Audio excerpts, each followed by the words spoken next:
Brother Dodong, ha? Bigyan yung text para kasi Ito, Marcos, nasa screen.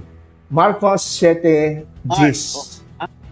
Sabi po diyan, for Moses said, honor your father and your mother, and whoever reviles father or mother must surely die.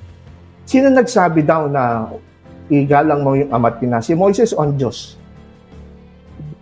Itong quote ni Mark is clearly from Moses. So, masasabi natin, law of Moses, ang Ten Commandments. Hindi. Ito naman si Brother Gibbs. Sabi na Brother Gibbs Favela, ano ba ang tama dito sa dalawang talata, Mark 7:10?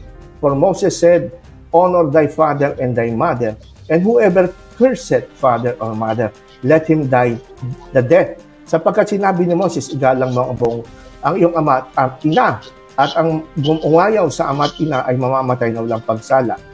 Lindang tama dyan. For God commanded saying, honor thy father and mother, he curses the father. Kinot din niya yung account ni Matthew, no? 15:4. Na ganun din ang sinasabi.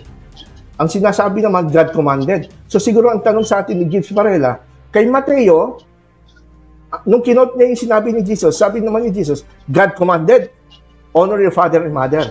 Pagdating sa Synoptic Gospel, kasi pareho lang naman yan eh. Synoptic Gospel kay Mark. Kay Mark naman, for Moses said, honor thy father and mother. May kontrahan ba dyan? Walang kontrahan dyan.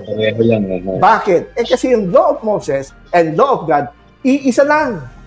Ang gustong sabihin yan. Very clear, very clear. Very clear, di ba, Brother Toto? Yeah, ito Matthew 15:4, tignan mo.